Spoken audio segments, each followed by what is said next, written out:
1970ஆம் காலகட்டத்துல விழுப்புரத்தில இருந்து 25 கிலோமீட்டர் தள்ளி இருக்கக்கூடிய அந்த கிராமத்து பகுதியில ஒரு அரண்மனை மாதிரி வீடு இருந்திருக்குங்க.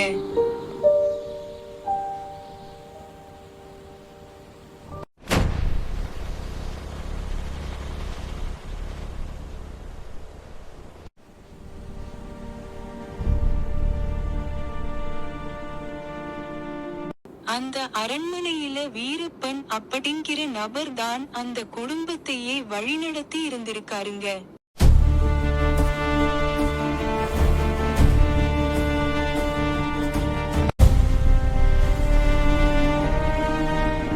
வீரப்பனுடைய மூத்த மகன் இந்த தாழ்த்தப்பட்ட ஜாதி அப்படின்னு சொல்லப்படக்கூடிய அந்த பெண்ணை வந்து காதலிச்சது எப்படியோ தெரிய வந்துருச்சுங்க. ஊர் மக்கள் முன்னிலையில